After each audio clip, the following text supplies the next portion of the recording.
Bonjour tout le monde. Nous accueillons Ahmed Hussein Assoué, chercheur, professeur et directeur du Centre de recherche des data science et mathématiques à Djibouti, un pays en Afrique, pour nous présenter sa vision et ses projets de recherche par rapport à l'IA et l'inclusion. Un sujet très prometteur et très émergent de nos jours pour inclure non seulement toute langue, donc la multilingualité, le multilinguisme, la multimodalité, etc. Et donc, pour aussi donner un appui aux langues peu dotées et aux langues en danger, non seulement les langues autochtones, mais aussi les langues sous-estimées en recherche, comme les langues africaines ou les langues très peu dotées en Asie. Donc, Assoué va nous parler de ses recherches et sa vision par rapport à l'IA en Afrique. Donc, pour introduire Assoué, en ce moment, il est professeur, chercheur, directeur du centre de recherche Mathematics and Digital Research Center at the University of Djibouti. Il a obtenu son doctorat en France à l'université de Grenoble, une université très réputée en TALE. Et il a travaillé sur la traduction automatique pour des langues africaines, dont le somali et le swahili, si je ne me trompe pas. Puis il a poursuivi un postdoc dans le cadre du financement PCBF au sein du CRIA avec moi, sous ma direction. Alors, je dirais malheureusement ou heureusement, c'était en virtuel. Donc, quand même, on a pu le faire pendant la pandémie et ça a été en virtuel. Donc, c'est ça. Donc, Assoué s'intéresse à toute thématique en IA et plus spécifiquement au traitement automatique du langage naturel pour les langues peu dotées africaines ou autres. Donc, là, je laisse Ahmed présenter. Merci. Merci beaucoup, professeur Fatih Sadat. Je pense que voilà, donc, si je suis là aujourd'hui, c'est grâce aussi à votre gentillesse et votre invitation de pouvoir présenter un peu mon travail de recherche et ce que nous faisons ici à Djibouti. Je vous rappelle que voilà, donc Djibouti, c'est un petit pays donc voilà, qui se trouve en Afrique de l'Est, plutôt dans la corne de l'Afrique, si je présente un peu la géographie. Nous sommes un petit pays d'1 million d'habitants, coincé entre l'Éthiopie, les grands voisins éthiopiens qui fait 110 millions d'habitants, avec des milliers de peuples voilà, donc, et des langues, et la Somalie, donc un pays qui est actuellement voilà, en guerre civile. Donc, et en face, il y a le Yémen, parce que nous sommes au bord de la mer Rouge, voilà, donc, et au sud, et au nord, nous avons aussi l'Érythrée. Donc, c'est un pays qui se trouve dans une région arabophone, anglophone, voilà, donc éthiopophone.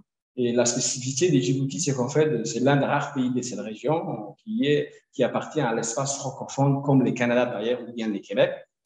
Donc, si je vous fais un peu une petite présentation donc, des composantes linguistiques et ethniques, il y a 3 grandes communautés qui vivent ici à Djibouti.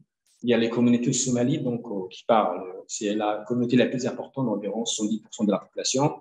Donc, voilà, donc, qui ont des liens avec d'autres communautés somaliennes en Éthiopie, en Somalie. Et on utilise la langue somali comme langue voilà, des discussions, des paroles. Il y a aussi la communauté Afar, c'est une communauté voilà, donc, africaine, c'est un peuple couchitique. La langue Afar, c'est une langue afro-asiatique, de la même que donc, la langue somali est aussi couchitique. Donc, il représente environ donc, 25% jusqu'à 30%. Et la troisième communauté qui vit à Djibouti, c'est la communauté arabe, surtout donc, les communautés arabes qui vivent à Djibouti depuis plus de 100 ans. Et donc, historiquement, ils viennent du Yémen. Voilà. Ils représentent 10 à 15%. Donc, Djibouti, il y a 3 communautés et il y a des langues officielles, les français et l'arabe. Donc, vous allez me dire pourquoi? Parce qu'il y a les Somalis qui sont majoritaires, les Afars, deuxième minorité, et l'arabe, c'est la plus petite. En fait, Djibouti, elle appartient à la fois à l'espace francophone, c'est-à-dire à la francophonie. C'est une ancienne colonie française qui a eu l'indépendance il y a plus de 44 ans. Et aussi, elle appartient à la grande communauté qu'est la Ligue arabe. Voilà. Donc, c'est pour cela que les 2 langues officielles du pays, c'est le français et l'arabe. Mais il y a 2 langues nationales. Il y a le somali et... Excusez-moi, donc, voilà, j'ai obligé d'éteindre. Les somalis et l'afar comme langue locale nationale et l'arabe et le français comme 2 langues officielles. Donc, voilà, donc, comme je l'ai dit, en fait, je vais vous présenter un travail de recherche que je mène depuis quelques temps ici à Djibouti, qui est un peu la suite de mon travail de thèse de doctorat à l'Université de Grenoble, comme l'a si bien rappelé donc, le professeur Fatih Sadat. Donc, je vous le précise tout de suite ici à Djibouti. Donc, c'est vrai, nous sommes un petit pays. Nous avons une université qui accueille jusqu'à 15 000 étudiants, qui a été créée il y a plus de 20 ans. nous avons environ entre 400 et 500 enseignants-chercheurs, dont plus de 120 maîtres de conférences, c'est-à-dire titulaires d'un doctorat. Les restes sont des professeurs assistants qui sont en train de définir leur thèse. Donc, nous avons 7 facultés et tout récemment, pour redynamiser la recherche, pour doter des moyens et des structures pour la recherche à Djibouti, il a été décidé de créer 4 centres de recherche au niveau de l'université qui auront des facultés. Et parmi les 4 centres de recherche qui ont été créés, il y a les centres de recherche en mathématiques et numérique, dont je suis le directeur donc, depuis quelques temps, ou environ 3 mois. Il y a aussi un autre centre de recherche en logistique et transport, un autre centre de recherche en langue, sciences humaines et littérature, et un autre centre de recherche en énergie et en environnement. Donc, voilà un peu les deux cœurs dans lesquels, bien les milieux dans lesquels moi je suis. Donc, voilà, je suis enseignant-chercheur. J'enseigne l'informatique et la programmation aux étudiants des licences et des masters. Et parallèlement à mes activités d'enseignement, je fais de la recherche. Et voilà, donc avant, je le poursuivais dans le cadre des équipes de recherche, mais là, avec la structuration, comme je suis directeur du centre, donc je travaille avec d'autres enseignants-chercheurs pour faire donc, la recherche en intelligence artificielle, dans les big data, vision par ordinateur, etc. Donc là, aujourd'hui, la présentation que je vais vous faire, donc ça va être une forme de méthodologie pour préserver et numériser donc, les codes de tradition orale somalie, qui sont très bien développés parce que les Somalis, par excellence, ou bien plus généralement les peuples africains, ce sont des peuples des traditions orales, les traditions, les contes, les épopées, les histoires, ils se font donc d'une manière orale parce que la langue somali a été officiellement une transcription écrite depuis 1972. Avant, donc, il y avait l'alphabet arabe qui était utilisé, surtout par les lettrés somalis, les gens qui ont fait des études en Arabie Saoudite ou au Yémen, qui savaient la langue arabe et le Coran. Mais la version officielle de l'alphabet des transcriptions du Somali, il date de 1972 et il est basé sur l'alphabet latin. Et depuis 1972, c'est-à-dire environ 50 ans, il y a une très grande littérature qui s'est développée, beaucoup de livres ont été écrits, certains ont été numérisés. Par exemple, en Somalie, les universités, les lycées, les collèges, ils sont tous enseignés en Somalie. Du coup, il y a beaucoup de données en termes des traditions et des cultures orales, etc. Mais il y a un vrai problème, à l'instar des autres langues africaines. Les Somalis, elles font partie de la catégorie des langues vraiment peu dotées, puisqu'il existe peu de ressources numérisées, peu de travaux en termes de traitement automatique des langues ont été réalisés jusqu'à présent. Et moi, donc, l'objectif de mon travail de recherche et de ma thèse ici à Djibouti en France, c'était de vouloir faire avancer la recherche dans ce domaine, de faire des applications, de construire des corpus, de rassembler des données. Et j'avais commencé par ce qu'on appelle la traduction automatique neuronale post-éditée, avec la traduction automatique d'un journal francophone ici à Djibouti qui s'appelle La Nation, où j'avais fait un système de traduction automatique depuis le français vers le somali, qui a donné des bons résultats parce que c'était une traduction automatique spécialisée. Donc, dans la suite de ces projets, donc, j'ai entrepris un travail de recherche qui est en cours pour numériser, c'est-à-dire informatiser les comptes de traduction orale somali avec la même méthode que j'ai utilisée, mais avec les derniers outils qui existent, tels que les transformers, etc. Donc là, aujourd'hui, je vais vous parler de ça.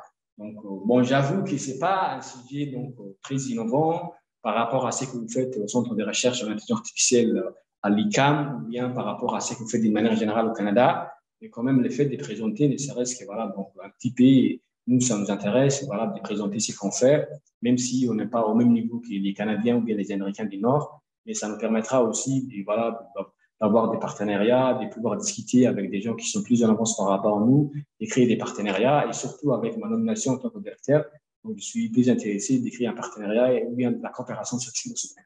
Donc, avant de parler, j'aimerais bien parler d'une citation introductive. Donc, j'ai pris à partir du livre qui s'appelle Contes de la forêt de Gaston Camille, c'est un Africain, je crois que c'est un Camerounais. Donc, il a écrit une phrase, ou bien un petit paragraphe qui m'a vraiment intéressé. Toute langue africaine sert de véhicule et de support à toute civilisation de la communauté qui l'emploie, c'est-à-dire ses traditions, outils, mythes, légendes, contes, épopées, proverbes, devises, en un mot, sa culture exprimée à travers la littérature orale. Donc, cette citation, elle résume très bien que toute civilisation, toutes les traditions et les cultures de chaque peuple, ou bien d'une manière générale des peuples africains, elles s'expriment souvent à travers la langue, ou bien à travers les paroles. Donc, la langue, on peut dire que c'est le meilleur ambassadeur pour transmettre notre civilisation, pour préserver et voilà, continuer à propager nos cultures et nos traditions. Je l'ai traduit un peu en Somalie aussi, donc là, je ne vais pas vous répéter parce que c'est un peu trop long. Et aussi en arabe, donc voilà, donc pour dire que c'est les trois langues qui sont parlées ici à Djibouti. Donc, un peu ma philosophie, elle est basée sur ça, dans la mesure où, ici en Afrique, et plus particulièrement à Djibouti, non, la civilisation, la culture, les traditions s'effacent à travers la langue orale, pourrait-on, en utilisant, faire ce qu'on appelle de l'inclusivité, préserver ces traditions qui risquent voilà, de disparaître avec voilà, donc, la disparition ou bien les décès des personnes âgées, des gourous ou bien des gens qui sont un peu les gardiens de la culture, des sages, des gens de la brousse, des gens de la campagne. Donc, afin d'éviter la disparition de ces traditions, est-ce qu'on pourrait, dans une approche inclusive, utiliser l'intelligence artificielle et plus particulièrement les traitements automatiques du langage naturel pour préserver ces traditions et ces cultures et surtout à travers la tradition. Donc, c'est ça un peu ma philosophie. Et les plans de ma présentation, il sera de la sorte, donc, comme vous voyez. Donc, je vais d'abord présenter la culture orale en Afrique, qui est très développée, la langue somali, donc une petite description de comment ça se passe. Et aussi, donc, je vais essayer de voir comment on pourra utiliser la TA pour voilà, traduire et numériser et sauvegarder et préserver les camps de Somalie. C'est une méthode qui va être appliquée dans un premier temps pour la langue somali, mais j'ai l'intention de l'étendre pour la langue afar, l'arabe parlé à Djibouti, les langues éthiopiennes, érythréennes, etc. Donc, c'est un projet pilote qui est en cours. Le but, c'est de voilà, donc, utiliser l'intelligence artificielle et le traitement automatique du langage naturel pour préserver ces traditions afin de l'éviter donc les disparitions. Donc, c'est une approche de l'intelligence artificielle inclusive, comme l'a si bien rappelé dans le séminaire DIT, voilà, donc des CRIA, etc. Donc, c'est intelligence artificielle inclusive. Comment utiliser les outils et les méthodes ici de l'IA pour faire de l'inclusivité en termes de langue, en termes d'écriture, surtout pour les peuples qui ont des langues qui ne sont pas très bien informatisées.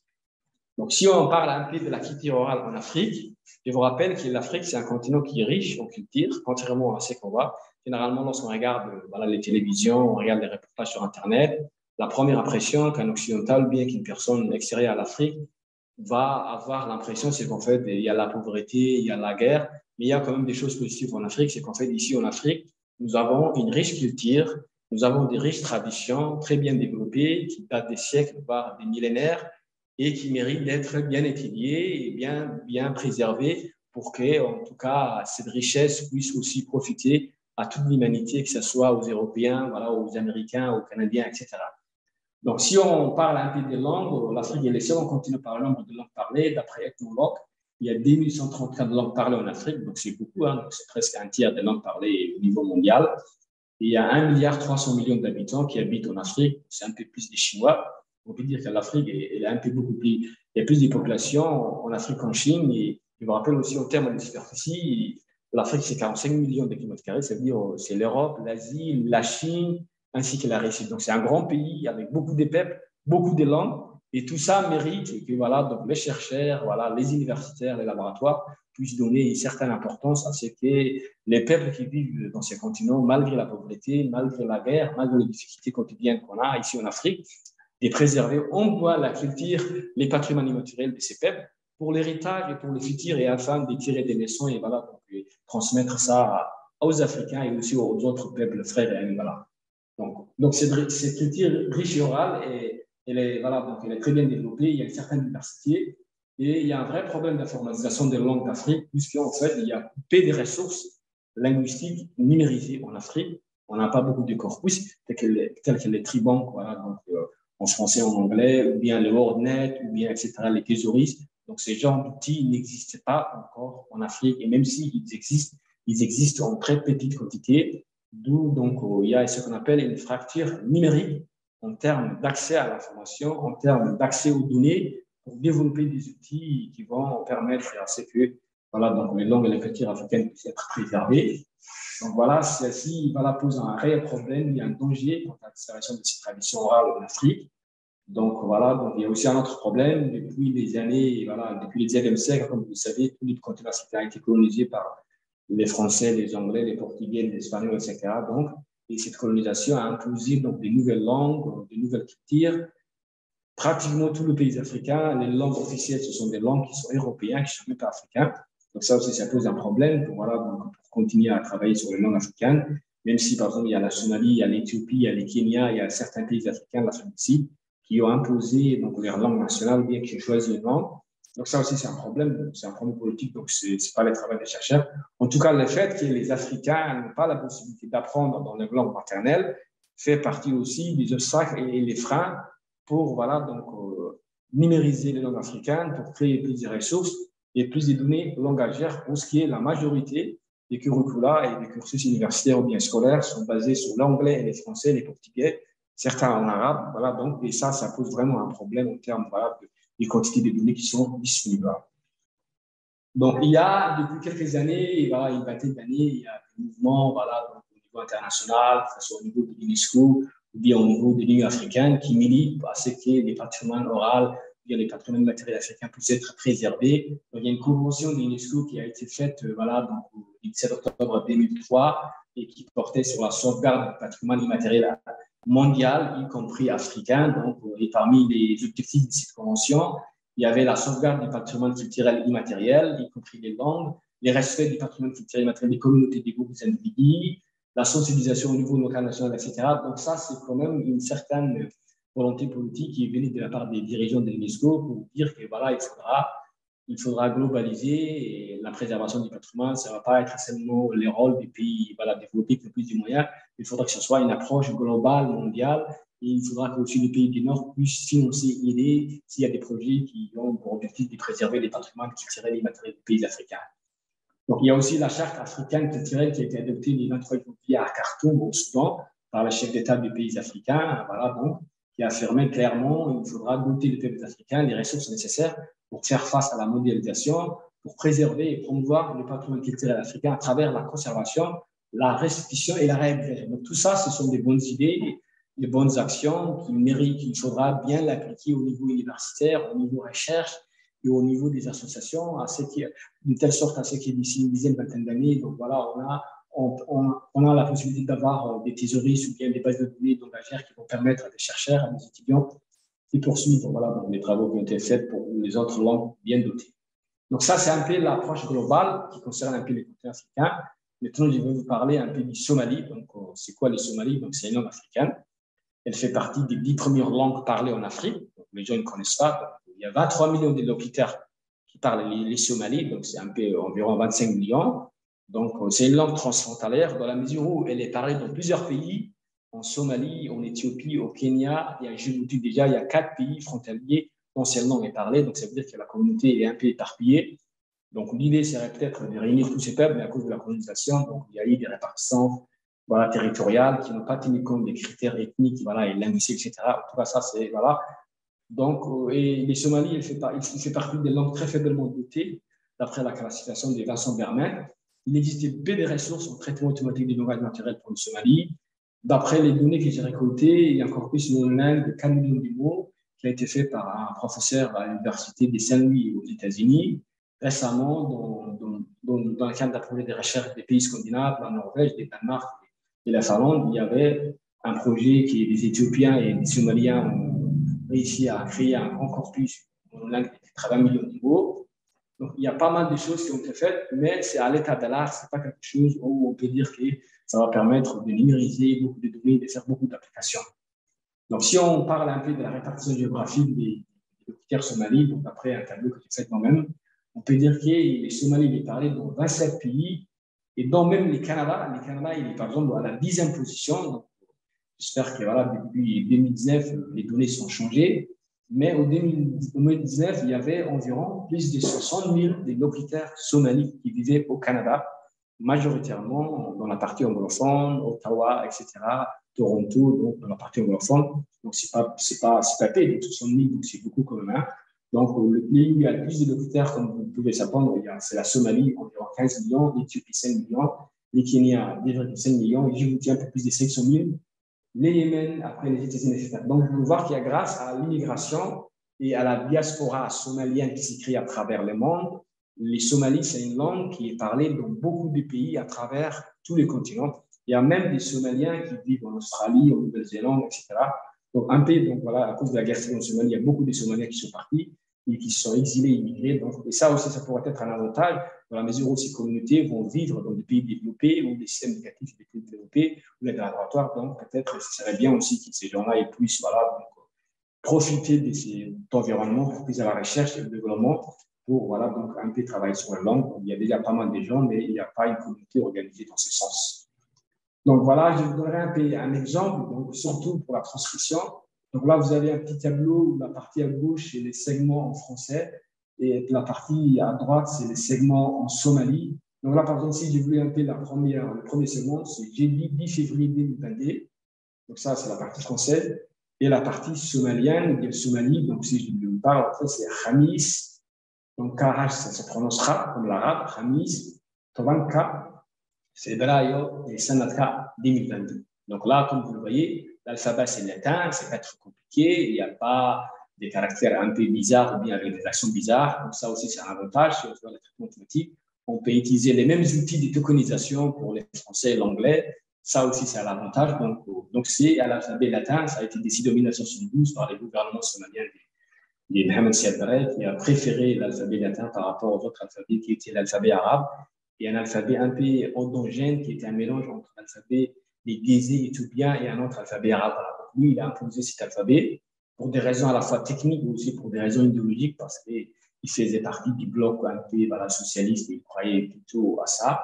Donc, c'est un avantage, en tout cas, pour les travaux futurs, voilà, donc on va mener. Donc, c'est beaucoup plus simple de travailler avec un corpus en Somalie, qui est un corpus écrit avec d'autres langues où il faut faire la translittération, la transcription. Donc, voilà, je parle de l'arabe, bien de l'éthiopien, etc., où l'alphabet, il n'est rien à voir avec le latin. Donc, ça aussi, c'est un avantage.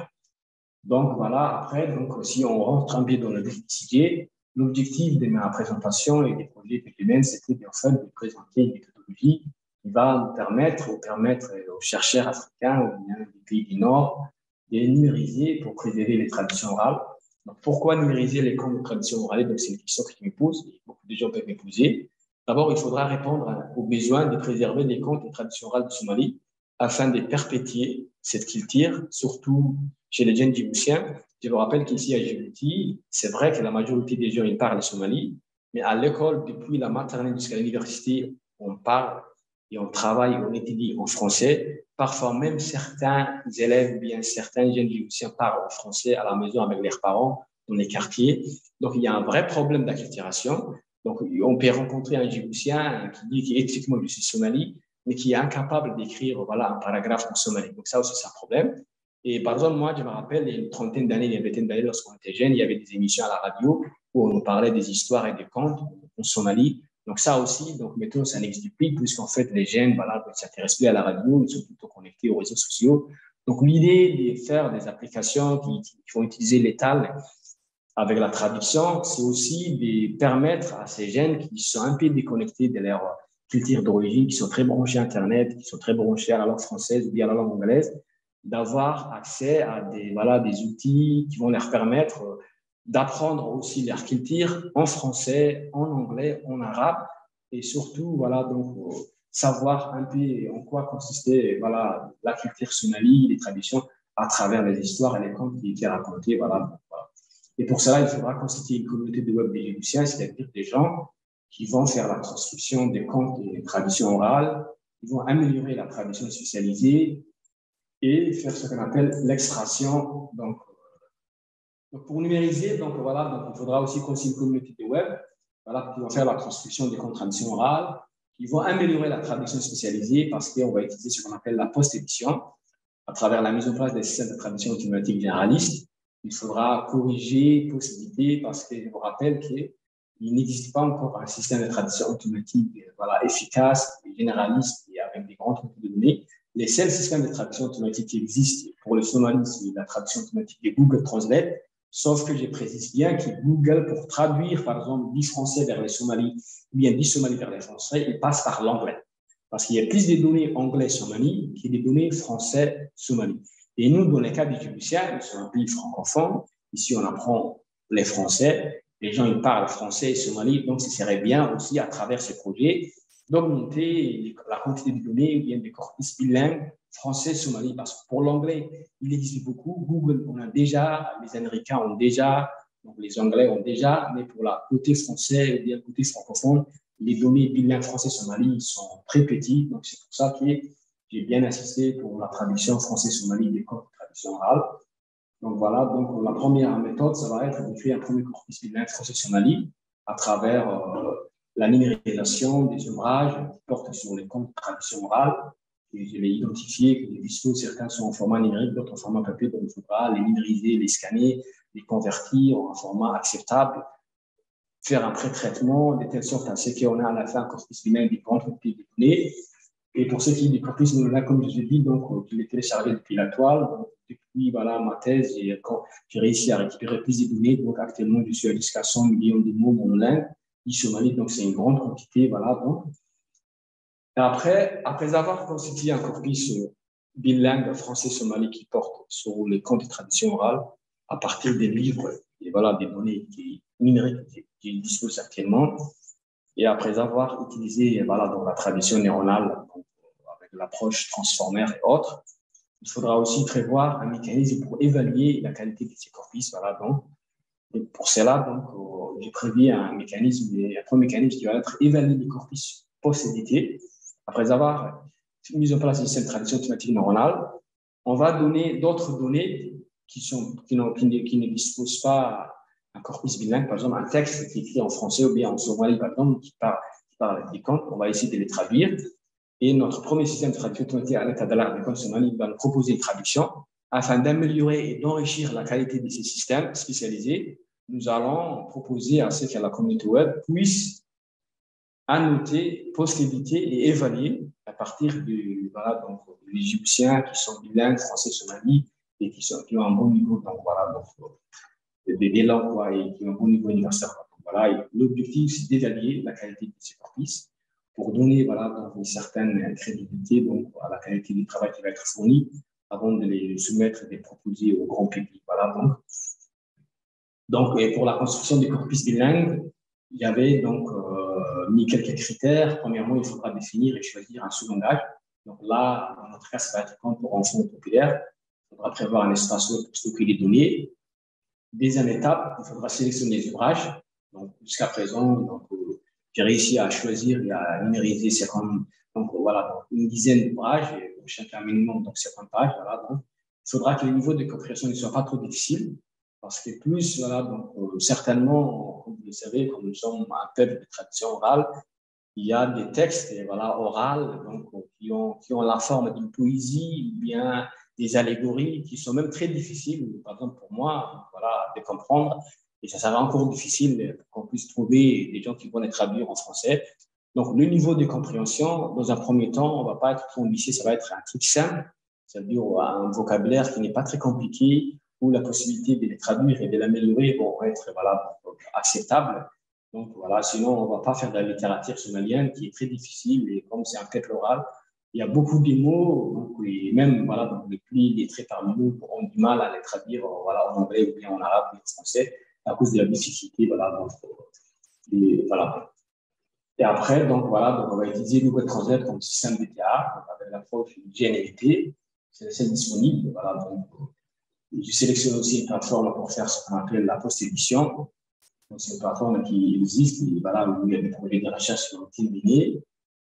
Après, donc voilà, il faudra évaluer donc, la qualité de ces corpus, voilà, de ces données qui ont été créées à travers la post-édition. Premier système de traduction automatique neuronale français-somali portant sur le code de traduction somali. À partir de ces premiers systèmes, nous allons utiliser ces systèmes pour traduire d'autres comptes et traductions qu'on a numérisées. Et il y aura des post-éditeurs qui vont corriger et améliorer la traduction bien la sortie du système, de telle sorte à ce qu'il y aura ce qu'on appelle une traduction incrémentale, un enrichissement incrémental. Les systèmes vont traduire, on va les post-éditer et on va l'ajouter dans les corpus bilingues ou bien les corpus voilà, de travail, que ce soit les neuronales ou bien, etc. Et ça va améliorer un peu de plus en plus d'une manière incrémentale la qualité du système de traduction jusqu'à atteindre un niveau beaucoup plus acceptable. Donc voilà, donc, jusqu'à présent, j'ai réussi à trouver quelques dizaines voilà, donc, de 10 segments environ, donc voilà, jusqu'à une centaine de livres qui ont été numérisés. Donc j'utilise voilà, des post-éditeurs Donc, voilà, c'est un travail qui va être évalué. En fait, j'ai utilisé la même méthode que j'ai utilisée dans le cadre de mon travail de thèse à Grenoble pour faire un cours spécialisé. Donc, les commentaires, voilà, donc les remarques, voilà, ils sont les bienvenus si vous avez d'autres méthodes pour améliorer tout ça. Et je vous rappelle qu'ici, nous partons vraiment des zéros. Il n'existait pas des grandes quantités de données, surtout un corpus monolingue ou bien un corpus parallèle français-somali. Donc, ça, c'est la première difficulté. Donc, mon approche, c'est de numériser petit à petit. J'ai commencé dans le domaine journalistique. Maintenant, on va faire l'école de traduction orale. Demain, peut-être, on va faire l'éducation. Une autre fois, on va faire, par exemple, la santé à cause de la pandémie. Donc, voilà, il y a beaucoup des besoins en termes de traduction pour les communautés rurales qui ne comprennent pas les messages transmis par la radio et la télévision qui sont en français ou bien en arabe. Donc, voilà, le but, c'est d'avoir des petits projets qui vont faire des traductions automatiques, voilà, spécialisées. Et à la fin, donc, dans 5-10 ans, on va essayer de rassembler tout ça pour faire un très bon système de traduction automatique, voilà, neuronal français, somali, anglais, somali, arabe, somali, afar, somali, etc. Afin de, voilà, donc, de permettre à ceux qui, voilà, donc, la numérisation et la préservation des traditions de notre culture et de notre langue, voilà, donc, soit bien préservées. Donc, voilà, c'est un peu ça, c'est la perception. Donc, ça, c'est les conclusions et les perspectives. Donc, voilà, donc, nous avons identifié une méthode pour construire un cursus bilingue, une paire de langues pédotées, choix d'un domaine, une langue à numériser, pouvoir faire la mieux que Google, parce que comme Google, c'est un terme généraliste, même si avec la traduction neuronale, depuis 3-4 années, la traduction automatique français, somali ou bien anglais, somali, elle est de très bonne qualité, et même ça impressionne beaucoup des physiciens ou bien des gens qui utilisent. Mais quand même, voilà, donc c'est une traduction à la base anglais-somali. Et nous, ce qui nous intéresse, c'est la partie française, voilà, parce que nous sommes un pays francophone et nous ne sommes pas français. Donc, le but, c'est d'avoir aussi donc, plus de données qui vont nous permettre d'avoir un système totalement indépendant de Google où on va faire la traduction automatique neuronale français-somali avec plusieurs applications, plusieurs sous-domaines, tels que la santé, l'éducation, etc. Donc, voilà, et aussi donc, les perspectives méthodologiques. Après avoir finalisé ce projet, donc, il faudra appliquer la même méthode à d'autres langues du Djibouti, comme l'afar, qui est, lui, dans des situations un peu beaucoup plus difficiles que les Somalis, parce que les Somalis, grâce à la grande diaspora somalophone qui existe et qui vit par le monde, il y a plus de données entre l'anglais et les Somalis, et à travers la méthode de traduction par triangulation, bien donc des approches des eurochutes traduction, etc. C'est possible de faire français-somali, qui est de faire voilà, français afar, parce qu'il n'existait pas un système de traduction anglais afar ou bien arabe afar, puisqu'il n'y a pas de données. Il y a environ 3-4 millions d'afar qui vivent voilà, ici dans la Corne d'Afrique. Ils sont 300 000 à Djibouti, 2 millions jusqu'à 3 millions en Éthiopie et 1 million en Érythrée. Sauf qu'il n'y a pas vraiment des travaux qui ont été faits dans ce sens. Donc, nous avons l'intention de permettre à cette langue aussi, qui est une langue nationale, et une grosse communauté celle qui parle et qui c'est une langue africaine transfrontalière, puisse profiter de notre méthode. Et ça va être beaucoup plus compliqué parce qu'il faudra recommencer à zéro, créer des corpus parallèles, manuellement, corriger, financer. Donc. Et aussi, la suite, ça va être d'essayer d'autres types de données du patrimoine culturel somali, des poésies et des chants, réaliser des comptes-bots somali-libiques pour l'initiation des enfants au camp populaire. Ça va être un projet qu'on pourra le faire avec l'éducation nationale parce que depuis quelques temps, ils ont l'intention voilà, d'imposer un peu l'apprentissage des langues nationales au niveau de la maternelle et du primaire. Donc, on pourra aussi faire ce genre de projets. Donc, si jamais donc, on a les moyens donc, de faire des compte-bots, c'est-à-dire des petits robots, tels que les chatbots, où les élèves pourront communiquer avec des petits robots, des petits programmes informatiques, où ils vont nous poser des questions qui concernent des histoires. Ils vont poser en français et ils vont les répondre en français en Somalie.